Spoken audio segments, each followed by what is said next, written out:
Good morning. I wanted to maybe give some context to my last video. I wasn't sure if I had included everything, all the background information that was necessary to maybe understand why I was laying in my bed sobbing, ugly crying like Kim Kardashian. Even though, I don't look like Kim Kardashian. So after losing my job 2 days, literally 2 days after moving into this house, trying to figure out how I'm gonna pay bills, feed my kids, and then a week goes by, 3 weeks goes by, a month goes by, and I had been applying for jobs online because that's how you do it these days, I guess. And I've never not gotten a job that I applied for. But number one, I've been a hairstylist for 100 years, 30. Or other jobs that I've gotten, I go in to apply. There's like a face-to-face application process. And I've always get the job. And so here I am applying online. And these are for like phone center jobs, like you work from home. I was not getting any job, nothing.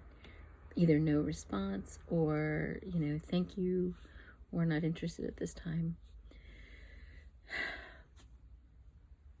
And so that was kind of sad. I'm like, oh my God, I'm getting old. I'm not going to get a job. But then I had this experience. So I have a laundry line. I love hanging laundry on the line. And I had asked, he's still my husband, but I had asked him if he would hang one between the posts on my porch, so that, I don't have to step down into the grass. I didn't have to have the whole laundry pole thing. And he did. And so one day I'm out there hanging laundry and I'm really just basking in the joy of that. Like, I don't know what it is about doing that just fills my soul with peace, but it does. And so I start getting kind of not downloads, I would say more messages from my guides. So I'm toggling between the absolute bliss of hanging my clothes and my, my little kitchen tea towels on the line and thinking, I have a mortgage payment coming up. It's more money than I've ever paid to live anywhere. What the hell am I going to do? And, my guides asked, what would you be doing if you didn't have to worry about that? And then they brought this feeling,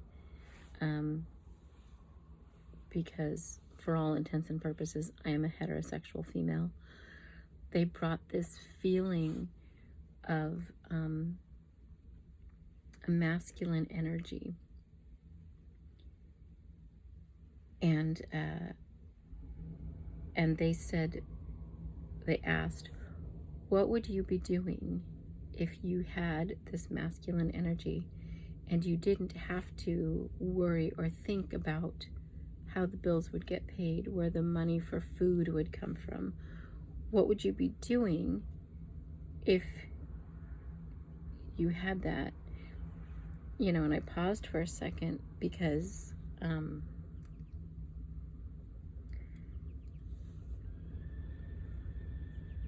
there have only been brief times when I didn't have to work. And it was mostly, when I was having babies. But finances were tight and we always had to juggle. So there was always the stress. And so I said, well, I don't really have any frame of reference for that. I've never been able to just relax and know that everything would be okay financially. I mean, with my oldest daughter, you know, I had a C-section, and then 2 weeks later I was back at work with her in a baby carrier.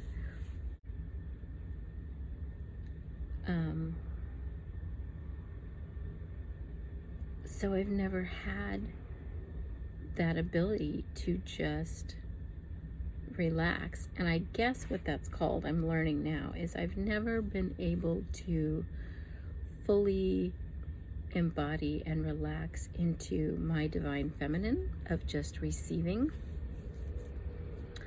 And it's not that my partners haven't tried. I think part of it is that I was raised by a single mom, and she was very strong, and, you know, kind of, men weren't really necessary. They were nice, but they weren't necessary. And so she handled her business very well, and she kind of trained me that way. Like, you handle your business. You don't count on a man. They're unreliable at best, which is unfair. There are some men who are reliable. So I just, you know, I'm going back and forth with my guide saying, I don't have a frame of reference for that. I don't know how to do that. And then they really, I mean, the most palpable feeling just fell, not over me, but so close to me. And it was like, and I don't really have the words because their words are, you know, but they said, lean into it as though you do. Relax as though you do have that, you know. And I want to, gosh, do I ever want to? But then I pull back, and of course I'm like, look, on this side of the veil, we need money.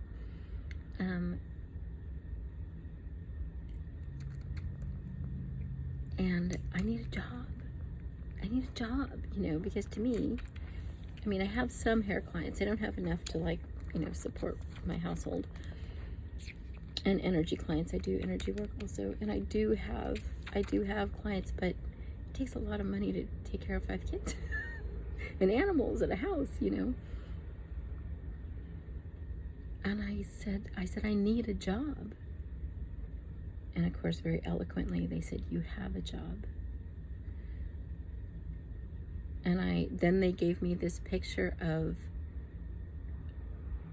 you know, the thought of just being a housewife. I was like, oh, I would kind of revel in that right now. And they said, you are a housewife. You are this house's wife. And you need to tend to her in a loving way. And, you know, of course, again, their words and images are much more eloquent than mine.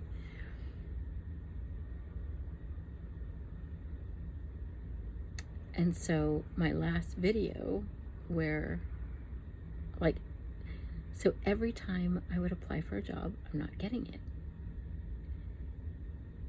And I thought, this is crazy. This is crazy. I can't just not have a job and live here. Like, where am I going to get the money for the mortgage payment? And again, they're like, are you not sitting in the house that we provided for you? They did. I am. So, I still feel kind of crazy. My best friend moved down here. I live in Texas. My best friend moved down here from Nevada. She is coincidentally from Texas, but she's been living in Nevada. That's where we met. And now she is living down here, and she works not too far from me. She manages some apartment buildings, and her office assistant just wasn't working out. And so her supervisor was like, well, do you think your friend would want to come work. And I was like, I mean, I guess it's fine. So I had to sign up through a temp agency. And in doing that, it was the biggest clusterfuck. It was such a clusterfuck. So the first time I tried to meet this woman at our local office. She wasn't even there. And so I called and I went to the other office, which is like an hour and a half away from me. So I went there and I told them, I was supposed to have an appointment yesterday with so-and-so at my local office. Oh yeah, we tried to call you. You gave us the wrong phone number.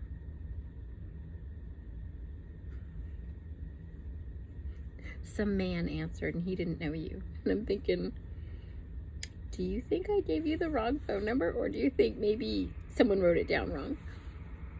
So whatever. And I was like, is that a sign? Am I not supposed to be doing this? What am I doing? And so then I'm filling out their paperwork, and it is extensive. And I'm like, do I have to really fill all this out? I'm just going to be working at this one place. You have to go through the process just like everyone else. So I get through that, and now they want me to do some tests online. And I'm like, look, I have a whole life. I don't have time to sit here and do tests for a job. I'm helping them out. I'm not going to be a full-time person. I'm just filling in. And so she was kind of giving me a bunch of grief about that. And I was like, okay, that's fine. It's not going to work out then, because I don't have time to do this. I have kids and I have all these other, commitments. And then she'd be like, oh, no, it's okay. So if you could just go home. Did you get the online application filled out? And I said, no, because no one told me I needed to do that. And I'm not going to do that. So if that needs to be done, it's not happening. And so every time I would kind of clap back at her like, no, I don't have time for this. Okay, I'll just figure it out. So it all gets figured out. I start working. But even through that process, I'm like, oh, maybe I'm really not supposed to be working, like not even temporarily. But it was fine. It got worked out, and I've been working for 3 weeks with Cheryl. And it's been fine. But it really does cramp my life. Like, as much as I enjoy having a little bit of money come in, my house needs to be tended to. My kids are home alone. I never know what's for dinner. I've hung no laundry on the line. I haven't baked anything. I am not being a housewife, and I'm certainly not being this house's wife. And so like last week, they had kind of mentioned, oh, if you want to work here permanently, you probably could. And there was that moment of, this is the job that showed up. So is this it? I can do it, I guess. I guess I can figure out how to take care of my kids and all the things I need to do. Do I enjoy the job? No. Do I love Cheryl? Yeah. So I wasn't really sure what to do. And then this week when I came to work, Cheryl was talking about interviewing other people. So I was like, oh, okay. I was a little bit confused, but I was like, it's fine. And I really am excited to not be working anymore. Like, I think I'd rather be stressing where money is coming from than being away from my home and my kids all day. So that's what all the crying was about in my last video. Like, my guides are literally telling me, you have a job, stay home, be a housewife, and I absolutely want to step out in faith. I think I have stepped out in faith. But I understand how truly crazy that sounds. Now, in the meantime, I'm going to tell you, money has shown up. Money has just shown up. I got commissions on stuff I didn't know that I was getting commissions on. It's been like $300 I had no idea I was getting commissions. And I just started getting these messages, you got paid, you got paid. And I was like, cool, okay, I don't know what it's for. Looked into it, it was something that I sold. I had no idea I would get commissions.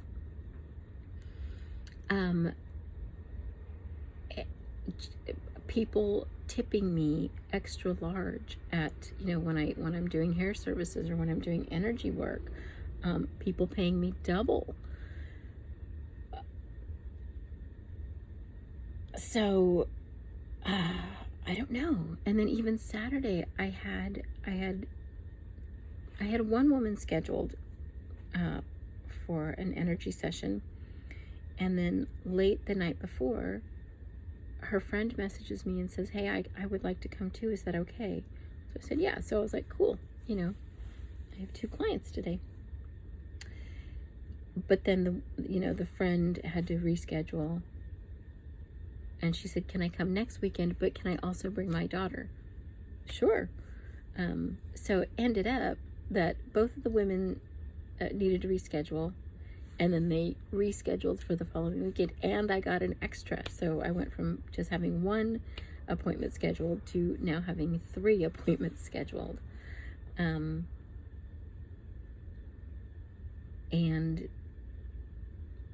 I literally, just the strangest things keep happening.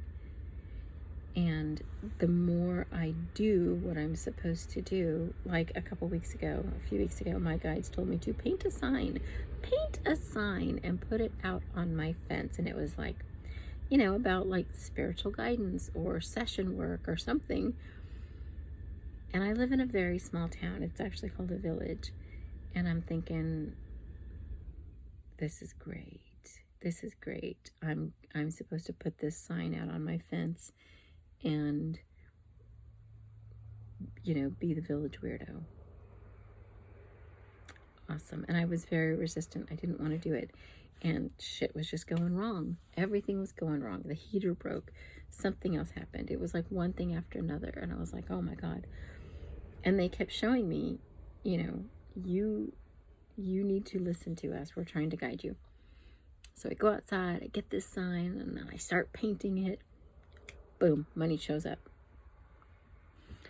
Like, okay, whatever. So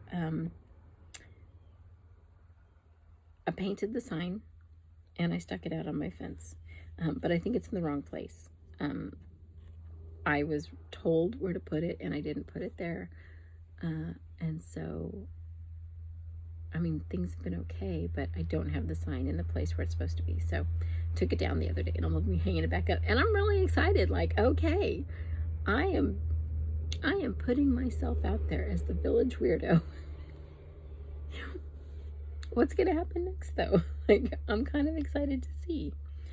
So that was the context of me crying on the last video. That, I mean, I am truly stepping out and living on divine guidance. I hear voices, I feel crazy, but whenever I follow through on my part, everything goes okay. You know, and I also want to add, because I know there'll be people out there saying, it's the devil and it's demons. It is not. It is not. I know Abba's voice. I know how to, number one, use my discernment, but also I know how to run the information that I get through the filter of truth and faith. And I get that not everybody has the same level of discernment and faith that I have. And so if my story makes you uncomfortable or you think I'm dealing with demons, please scroll.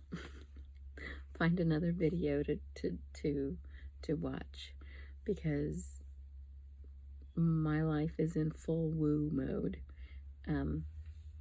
And I would like to say that I believe Jesus, Yeshua, was in full woo mode. So it's cool. I'm cool with it.